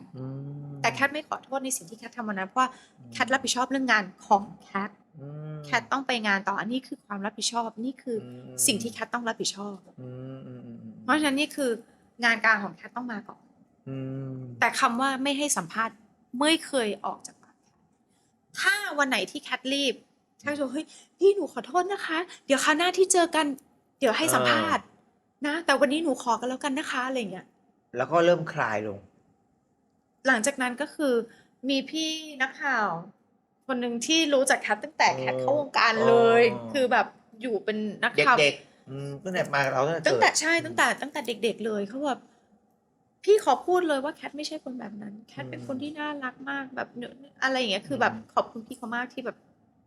ที่ช่วยพูดอะไรอย่างเงี้ยแล้วเขาก็น่ารักมาก แล้วแบบกลายเป็นว่าแบบพอหลังจากนั้นทุกอย่างโอเค ก็เหมือนเดิมกับนักข่าวก็แบบกับสื่ออะไรเงี้ยน่ารักเหมือน บาง เดิ ที ม ตัวกลางสำคัญเนาะ ใช่ค่ะ ตัวกลางสำคัญ ทำให้เข้าใจผิดนึง จริงๆ อันนี้คือที่ทำให้รู้สึกอยากออกจากวงการ ใช่ค่ะ เพราะว่ามีความรู้สึกว่าเรารักทุกคนแต่กลับกลายเหมือนโดนแทงหลังยังไงก็ไม่รู้อ่ะมันรู้สึกแบบน้อยใจมาก แต่คือผ่านไปแล้ว จบแล้ว ตอนนี้ ไม่มีปัญ ไป หา ไหนก็สัมภาษณ์ไปตลอด สัมภาษณ์ตลอดแล้ว บ แบ อบ กเลยค่ะ พี่น้องๆว่าพี่แคทอะไรอย่างเงี้ยแบบ ได้เลย คุกัน ค่ะ สนุก ปัจจุบันนี้โอเพนหมดทุกอย่าง ได้หมดค่ะ Chapter 3 บทสรุปสุดท้ายของน้องแคทค่ะ ตอนนี้อายุจะใกล้เลข 5 ใช่ค่ะกำลังจะขึ้นเลข เร็ว 5 ปี กันเนอะ นี้ พ แล้ว ว กเราเร็วกันเนาะ ไม่น่า เจอกันมานานมากเลยเนาะ เนาะจริง โอ้แต่พี่ก็ยังเอาใจช่วยแคทตลอดเวลาเรื่องเกี่ยวกับความรักนะนี่ตลอดที่ผ่านมาในวงการนี่มีแฟนมากี่ ไม่ คน กี่ แล้ว ค นะ นไม่กี่ น้อยมากนะ น้อยไม่ถึง10ด้วย ไม่ถึง 5ได้มั้งถึงไหม น้อย น้อยมาก แต่ ที่ เป็นคนที่ไม่ค่อยชอบพูดเรื่องอะไรพวกนี้อยู่แล้ว เพราะว่า มันมีความรู้สึกว่า พอพูดออกไปปุ๊บเนี่ยมันไม่ใช่แค่เราสองคน มันกลายเป็นเราสองคนกับอีกหลายล้านคน ซึ่งไม่มีใครรู้เรื่องเราสองคนมากกว่าเราสองคน ถูก เพราะฉะนั้นนี่คือเป็นคนไม่ชอบเปล่าประกาศว่าโอ๊ยตอนนี้ฉันอย่างงู้นอย่างนี้คือ ไม่ได้อยากโชว์ไม่ได้อยากอะไรเลย อันนี้มีความรู้สึกว่านี่คือเป็น โลกส่วน เป็น ตัว โลกส่วนตัวของแคทซึ่งเป็นเซฟโซนของแคทแล้วแคทต้องการให้เป็นแบบนั้น ถ้าอยู่ในวงการหรือทำงานอันนั้นก็อีกพาร์ทหนึ่งของชีวิตแคทแต่ชีวิตส่วนตัวของแคทก็คือชีวิตส่วนตัวของแคท อีกเรื่องหนึ่งที่เป็นข่าวใหญ่มากๆเลย ที่โดนแฟนเก่า บอกเลิกก่อนซื้อแหวนสั่งซื้อแหวนแล้ว สั่งซื้อแหวนแล้วค่ะ แต่มาบอกเลิก ด้วยก็จนถึงทุกวันนี้ก็ยังไม่รู้เหตุผลด้วย ก็คืออยู่ดีๆเขาก็หายไปแบบไม่คุยกัน แล้วก็เป็นคนต่างชาติด้วย แล้วแคทก็คิดว่าคนนี้ใช่ละแต่ว่ามันมีอะไรหลายๆอย่างที่มีความรู้สึกว่า เราฝืนกับเขาด้วย ก็คือหมายถึงว่า เราอยากจะให้มันสำเร็จ แต่มันมีอะไรบางอย่างที่รู้สึกว่า ในที่สุดเราจะมีความสุขกับคนนี้หรือเปล่าไม่รู้แต่ก็คือโอเค ลางสังหรณ์ อะไรอย่างเงี้ยแต่ว่าคือซื้อแหวนแล้ว สั่งซื้อแล้วแต่ด้วยสถานการณ์เขาต้องกลับไปต่างประเทศ แล้วพอกลับไปก็คือหายไปเลย หายไปเลย ตกน้ำตายเลยเนาะ คือไม่รู้ว่าเกิดอะไรขึ้น แต่ก็ยังมีชีวิตอยู่ใช่ไหม นี่ค่ะ แต่เหมือนตกน้ำตายนะ คือหายไปเลยแล้วแค่ก็แบบ เรายังคบกันอยู่หรือเปล่าอะไรอย่างนี้ หายไปครึ่งปีแล้วก็กลับมาแล้วไม่บอกด้วยว่ากลับมาแล้ว แล้วเขาก็ถามว่ายูไม่ได้ move on เหรอก็คุณไม่ได้เลิก คุณยังไม่ได้เลิกกับฉันเลยอะสรุปว่ายังไงจะลองสานกันต่อไหมเธอรอเขาเหรอ ก็รอ โทรไปติดต่อไม่ได้ อะไรไม่ได้เลย อืม รอเขาอยู่6 เดือน อู้เธอเป็นแม่พระเนาะ เพราะว่าแบบไม่รู้ว่าแบบจะกลับมาหรือจะไม่กลับมาแต่จริงๆแล้วเนี่ยคือแค่3-4 วันก็คือต้องจบแล้วแหละ มี นี่หนูรอถึง180 วันเนาะ แบบไม่เศร้าเหรอ อุ้ยแบบงงนอยงงมากว่าเกิดอะไรขึ้นอะไรอย่างเงี้ยค่ะ แล้วก็ แล้วกลับมาผู้ชายจะมาถามอีก เขาก็บอกว่าอ้าวยูไม่ได้ move on เหรอว่าอ๋อ move on ได้ใช่ไหมก็ได้ หรือจะยังไงเขาก็เลยแบบถ้าอย่างนั้นกลับมาเจอกัน พอจะกลับมาเจอกันจริงๆมัน awkward มากๆมันรู้สึกว่ามันไม่เหมือนเดิมแล้วอ่ะ มันไม่ใช่อ่ะ ก็เลยตัดใจเลย ก็แล้วเขาก็เลยบอกว่าไอ้ว่ามันไม่เวิร์กเราจบกันเพียงเท่านี้ดีกว่า แล้วก็ เหมือน2 รอบเนาะ อืม เหมือนเดิมไม่ใช่คนนี้กระทืบซ้ำ2 รอบ อื เนาะ ม แต่เอาจริงๆ พอเขาพูดคำนี้ปุ๊บเนี่ยแค่มีความรู้สึก โอเค ฉันปล่อยได้แหละ โล่ง ฉันร้องไห้แบบจะเป็นจะตายอ่ะ2 วัน ไม่สิ วันเดียว ร้องให้คือแบบร้องแบบเต็มที่เอาให้แบบเอาออกมาให้หมดเลย แล้วก็แบบโอเค ฉันพร้อม move on เหมือนโดนผู้ชายคนนี้กระทืบ2 หนเนาะ ใช่ หนแรกคือหายไปเลย6 เดือน อืม แล้วมากระทืบซ้ำจนกลับมาว่าอ้าวไม่ move on เหรอ อืม กลับมาคุยกันแล้วอ้าวกูไม่เวิร์กกระทืบกูซ้ำอีก ใช่ ถ้าปัจจุบันนี้หันไปมองแคทตอนนั้น อยากบอกอะไรแคทตอนนั้นบ้าง ตอนนี้ก็ทิ้งไปรอบแรกโอ้ รอทำไม เสียดายเนาะ6 เดือนเนาะ แต่ก็คือเอาจริงๆแค่ว่าทุกสิ่งทุกอย่างที่เกิดขึ้นในชีวิตเรา มันก็ทำให้เราเป็นเราในวันนี้ มันเป็นประสบการณ์ที่ทำให้เราแข็งแกร่งมากขึ้น ฉลาดมากขึ้น มันคือวิเคราะห์ส่วนอ่ะเขาก็ไม่ใช่ของเราอ่ะ อืม เราก็จะได้เปิดโอกาสให้คนที่ใช่สำหรับเราดีกว่า เขาก็จะไปอยู่กับคนที่ใช่สำหรับเขา แล้วเขาใช่สำหรับคนนั้นดีกว่า เพราะว่าในอนาคตดูแล้วถ้าเกิดว่าอยู่ด้วยกันน่ะ ไม่รอดเหมือนกัน ไม่รอดหรอก คิดว่าจะเปิดอย่างเงี้ย อือฮึ ไปอีกนานไหม หมายถึง เปิดหัวใจตัวเองให้รอดูคนที่ใช่สำหรับเราอีกนานไหม มันก็มันถ้าไม่ได้เจอสักทีก็เปิดอ่ะ มันไม่ได้ ไม่หมายว่า อายุที่เข้าวัดแล้ว อายุจะ80แล้วเนี่ยคือถ้าถึงนะคือความรักมันมาเมื่อไหร่ก็ได้ มันมาไม่ว่าเราจะอายุเท่าไหร่ก็แล้ว แต่ถ้าคนที่ใช่ก็คือใช่เราก็จะต้องมาเจอเราสักวันหนึ่งแหละ แล้วมีความรู้สึกว่าเมื่อไหร่ที่มันใช่ ทุกอย่างมันจะลงตัวแล้วไม่ต้องฝืน ต่างคนต่างไม่ต้องฝืน เพราะแคทก็มีความรู้สึกว่าตัวเขาเอง ตอนนั้น เขา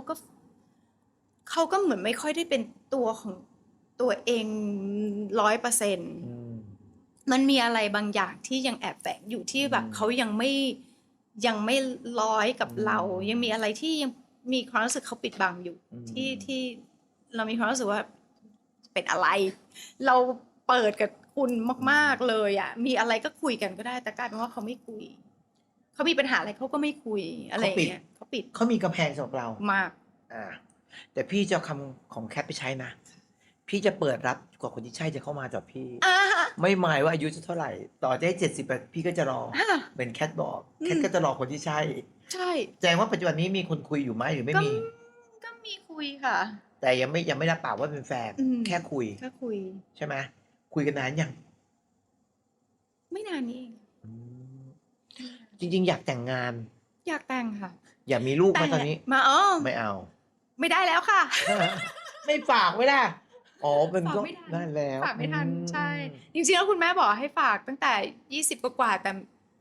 ดื้อไม่ฝาก แต่เอาจริง ๆ คืออายุขนาดนี้แล้วทำงานมันเหนื่อยมาเกินครึ่งชีวิตแล้วว่า ถ้าจะมีลูกตอนนี้นี่มันจะเหนื่อยละ คือมีความรู้สึกว่าอยากเก็บตังค์ใช้ชีวิตให้มีความสุขกับคนของเราที่จะเข้ามาในชีวิต ใช่ แล้วก็ให้มันมีความสุขไปเลย แล้วคือ หลายๆคนว่าทำไมไม่อยากมีลูกน่ารักนะ ฉันต้องเลี้ยงของฉัน อืม ฉันต้องพาเขาเข้าเรียน ฉันจะต้องมีค่าให้จ่ายเพิ่มเติม เหนื่อย อันนี้คือเกินครึ่งชีวิตของเราแล้วอะแล้วเราจะต้องมาเหนื่อยมากขึ้นเพื่อที่จะส่งลูกเข้าเรียนกว่าจะเข้ามาหาอะไรเราก็70 กว่าแล้ว ใช่ นึกออกไหมก็เลยแบบไม่เอาอืม ถ้านักเล่น ใช่ เล่นลูกเพื่อนแล้วกัน ใช่เล่นลูกเพื่อนกันแล้วกันเล่นหลานอะไรอย่าง แล้ว เงี้ย แล้วตอนนี้คนที่คุยกันอยู่ทำไมถึงเปิดใจรับเขาอะ แค่ไม่เคยมีความรู้สึกว่าจะต้องปิดตัวเอง ใครโทรเข้ามา เพราะว่าคือถ้าเรามีความรู้สึกคนนี้ไม่ใช่ละเราก็จะแบบ เฟด เฟดถ้าคนที่รู้เรามีความรู้สึกคนนี้น่าดูต่ออ่ะ อืม ได้ แต่มันมีความรู้สึกว่าโอเคเราเสียใจมาเยอะมากในชีวิตเนี้ยเราเจอประสบการณ์ต่างๆนานาซึ่งมันทำให้เราแข็งแกร่งมากขึ้นแล้วมันทำให้เรา จะเรียกว่าฉลาดในการรักหรือในความรักมากขึ้นก็มีส่วนเหมือนกัน แสดงว่าประสบการณ์ในความรักสอนหนู เยอะ มา ค่ะ เยอะแยะมากมายในบทเรียนเลย ใช่ นะ ค่ะแล้วมันจะไม่แฟร์สำหรับตัวเองถ้าเราจะแบบโอ๊ยตายแล้วเราผิดหวังเรื่องความรักมาเยอะฉันจะไม่มีแล้วฉันไม่เอาความไม่อยากมีความรักหรอกไม่ พี่เชื่อหนู เราไม่ เรา ปิ จะ ด ไม่เอาแล้ว เราจะไม่เอาจะพูดอย่างงี้ยังได้อยู่ ไม่เป็นไร มันคือแบบ เราปิดเราก็อาจจะไม่เจอคนที่ดีมากๆก็ได้ พี่เชื่อหนู พี่จะเปิดเหมือนกัน ขอเปิดได้ก่อน พี่จะเชื่อแค่ที่แคปพูดนี้ทั้งหมดว่า ถึงแม้เราจะเคยประสบการณ์แย่ๆในชีวิตเราก็จะเปิดต่อ ใช่ เพราะว่าไม่ใช่ทุกคนจะแย่ อืม คนที่ใช่ก็เป็นคนที่ดีที่สุดสำหรับเรา เราก็ต้องได้เจอเขาอะ รอ ได้เจอ จนกว่า ไม่นานหรอกเชื่อสิ เชื่อ คน สิ นี้เป็นคนในวงการปะเนี่ย หืมหืมฝรั่งกันละกันนะ จริงๆมีคนชอบหนุ่มต่างชาติหรือชอบหนุ่มไทย ชอบต่างชาติ จริงเหรอ ต่างชาติทำไมอ่ะ คือไทยก็ได้ แต่มันมีความรู้สึกว่าต้องเป็นคนที่เติบโตต่างประเทศ อืม เพราะว่ามีความรู้สึกว่าความคิดมันแฟร์กว่า อืม อันนี้จากประสบการณ์นะ อืม ไม่ได้ว่าแบบผู้ชายไทยไม่ดีไม่ใช่ อ๋อ ค่ะ ผู้ชายไทยดีก็มีค่ะ อ๋อ แต่ว่าจากประสบการณ์ที่เคยเจอมา มันมีความรู้สึกว่าด้วย culture ที่แคทมี culture ฝรั่งอยู่ในตัวด้วย มันคุยรู้เรื่อง อืม กว่า เข้าใจ มัน เข้าใจ มัน on the same page อ่ะ มัน ก็อย่างฝรั่งมันพูดเลยว่ามันพอมันบอกไม่เวิร์กก็คือไม่เวิร์ก คือก็จบเลยพูดแบบไม่เวิร์กเฉยๆจบได้เลย ใช่ อื ไม่ใช่แบบแบบผู้ชายไทยบางทีมันอาจจะแบบบางคนอาจจะแบบว่าหายเงียบไป อ่า ตอบน้อยลง อะไรอย่างเงี้ย ก็แบบพูดมาเลยว่าโอเคจบก็คือจบอะไรอย่างเงี้ย ม แต่ก็คือมันอาจจะไม่รู้สิ อาจจะด้วยวัฒนธรรม อาจจะไม่เจอคนไทยที่เป็นแบบนั้น พี่คิดว่า อืมแบบฝรั่งค่อนข้างที่จะ ถ้าคนที่เขาเรียกอะไรโตต่างประเทศ ก็จะเข้าใจความแฟร์อะไรอย่างเงี้ยคือแบบเขาเรียกว่าอะไรอะ นี่การ ด้วย การ นิสั ทำมาย หากินวิธีการใช้ชีวิต ใช้ชีวิตนิสัยอะไรอย่างเงี้ย คนละ คือ แบบ ไม่ข่มกันน่ะ คือแบบ ฉันต้องเหนือกว่าเพราะฉันเป็นผู้หญิงหรือฉันเป็นผู้ชายหรืออะไรไม่ เข้าใจ แล้วต้องคุยกันได้เปิดใจคุยกันถ้ามีปัญหาอะไรแบบเฮ้ยไอไม่สบายใจเรื่องนี้ เราต้องมีความรู้สึกว่าเราเซฟกับการบอกเขาว่าเรารู้สึกแบบนี้ไม่ใช่แบบพูดไปแล้วเฮ้ยอะไรวะอันนั้น เข้าใจ คือสำหรับแคทเป็นคนที่เปิดมากๆถ้าคนที่แคทคบอยู่ไม่สบายใจเรื่องอะไรก็แล้วแต่พูดแล้วเราก็จะแบบ ถ้ารับได้เรารับได้เลยเราบอกเลย คุณรู้สึกแบบนี้เหรอเพราะอะไรอ๋อเป็นเพราะเราทำแบบนี้อุ๊ยขอโทษไอไม่รู้เพราะบางทีคนเราไม่ได้เกิดมาด้วยกัน เราไม่ได้พ่อแม่เดียวกันหรืออะไรอย่างเงี้ยเพราะฉะนั้นนี่คือการโตใน family ที่ไม่เหมือนกันนะมันก็ต้องมาจูนกัน แต่ถ้ามันไม่จูนแล้วต่างคนต่างเข้าใจผิดกันแล้วกันอะไรอย่างเงี้ยมันก็เละแต่คือมีความรู้สึกว่าเวลาอยู่กับฝรั่งมันเปิดใจคุยได้มันโดยที่ไม่โดนด่ากลับ เข้าใจ มันจะคุยกันแบบเปิดใจทั้งคู่ มันจะมีนิสัยอยู่อย่างหนึ่งที่แคทมีความรู้สึกว่าแบบมันคำว่าเสียหน้า อ๋อ ใช่เข้าใจเข้าใจ ฝรั่งไม่มีนะคำว่าเสียหน้า อืม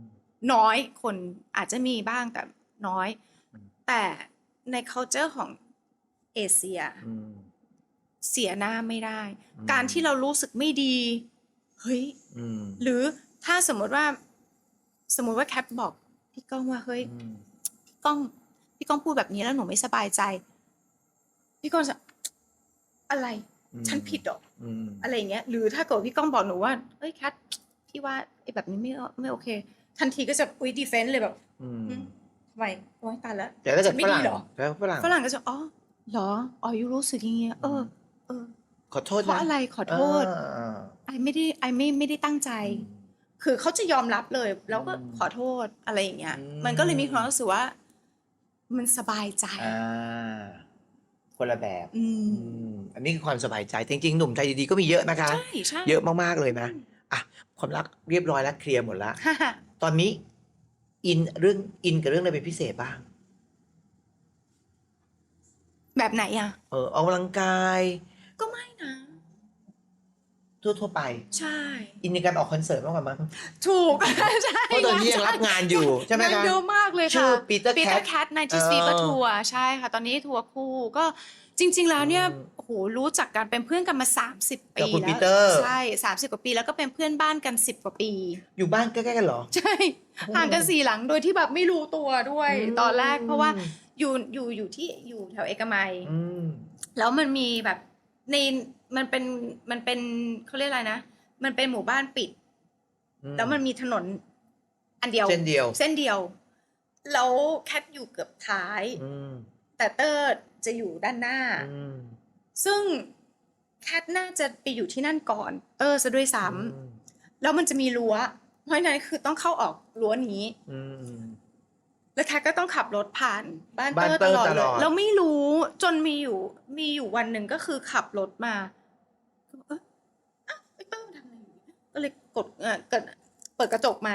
เตอร์ก็แบบอ้าวเฮ้ยยูมาทำอะไรแถวนี้แบบยูนั่นแหละมาทำอะไรแถวนี้ อ๋อ ว่าเนี่ยบ้านไอ้อ้าวบ้านไอ้อยู่ในนี้ อ๋อ ห่างกัน4 หลัง อยู่เป็นเพื่อนบ้านกัน10 กว่าปี โอ้อย่างนี้โชว์ตัวสบายนะ แต่ตอนนี้บ้านก็ไม่ได้อยู่ตรงนั้นแล้ว อ๋อ นี่ก็ไม่ นึกว่าอยู่ตรงนั้น ห ก็ ยไปแล้ว ให้โชว์ตัวเข้าไปพร้อมกันเลยรถตู้รับทีเดียว ใช่สิ สบา แต่ ย ตอนนี้ก็อันนั้นหลายปีละ อ๋อ 10 กว่าปี ตอนนี้ยังมีโชว์กับปีเตอร์อยู่ ตลอดเลยค่ะใช่ ติดต่อ ค่ะ ได้ยังไง มีทัวร์แมเนเจอร์ชื่อพี่ฮูกอะค่ะ ก็จะอยู่หน้า IG ของแคทกับทั้งเตอร์เลยค่ะ ก็ติดต่อได้เลย ติดต่อได้เลยค่ะ สนุกสนานทั้งคู่ จะเป็นจริงๆแล้วมันเป็นโปรเจกต์ที่เราคุยกันตั้งแต่20 ปีที่แล้วว่าเตอร์เขาจะทำเพลงให้ เพราะว่าตอนนั้นเขาก็มีห้องอัดที่บ้านว่าเฮ้ยยูมาคุยกันหน่อยสิว่าคุยแล้วก็แบบจะทำโปรเจกต์ไม่รู้กี่ครั้งอะแต่ไม่ได้ทำสักที แล้วก็คือเรามีโปรเจกต์ว่าอยากจะทำล็อกแอนด์แดนก็คือเอาเพลงร็อกมาเป็นแดนเอาเพลงแดนมาเป็นล็อกก็คือ rearrange เพลงอะไรต่ออะไรอย่างนี้ซึ่งคนที่ยังไม่เคยเห็นคอนเสิร์ตปีเตอร์แคทก็จะงงว่ามันยังไงแต่พอเห็นจริงๆมันลงตัว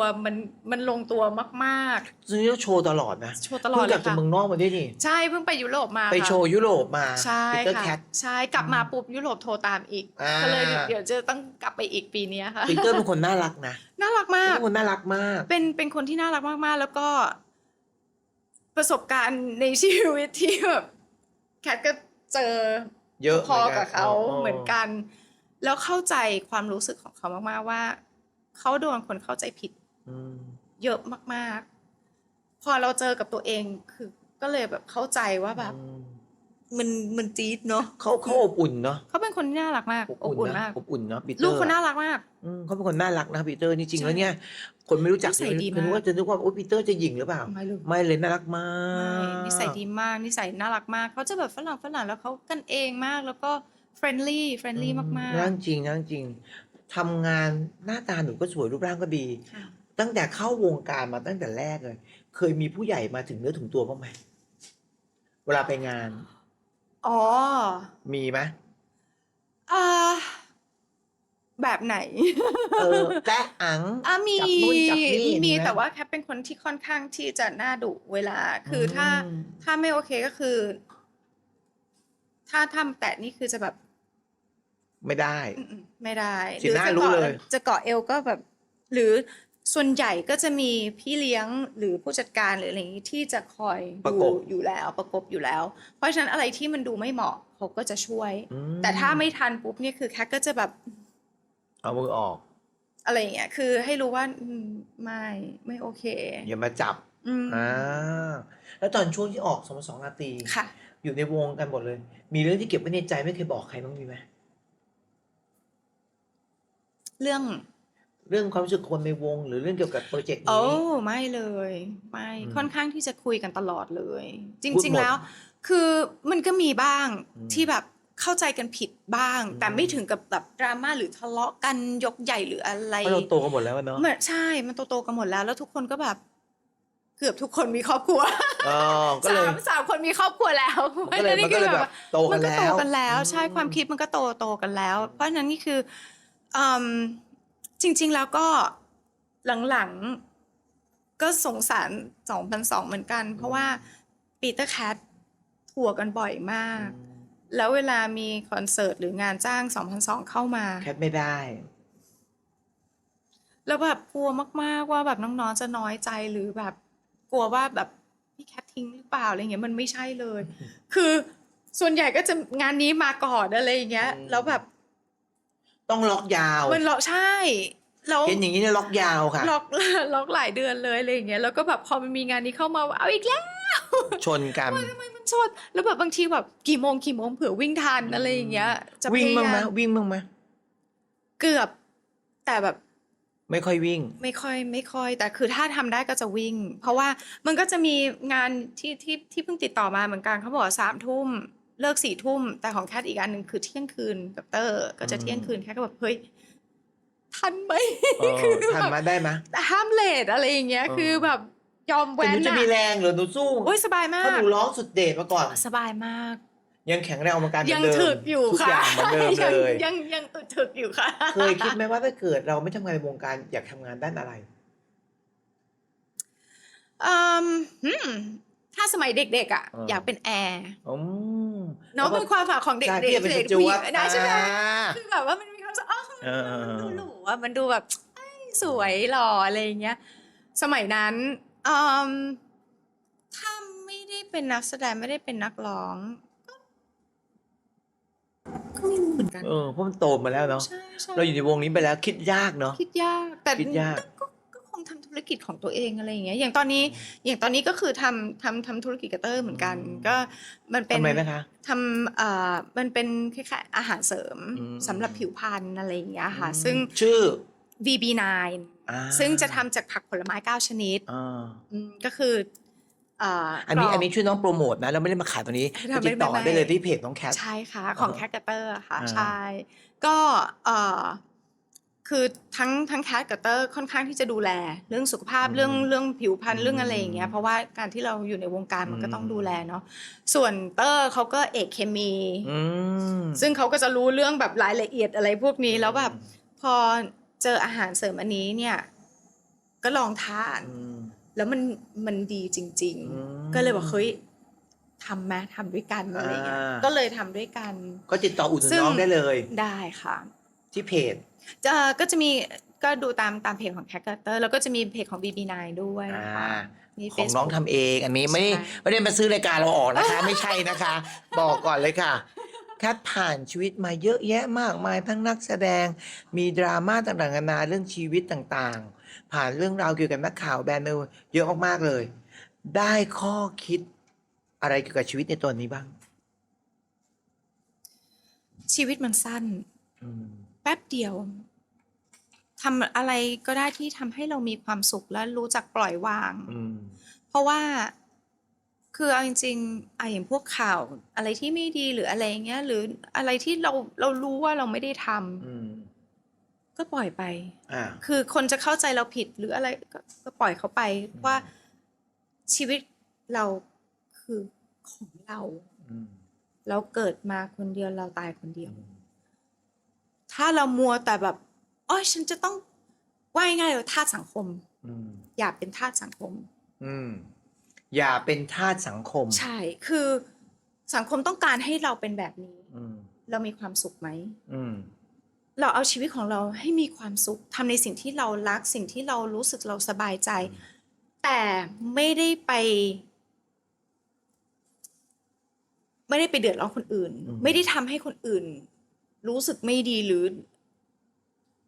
คือชีวิตมันคือของเราอะ อืม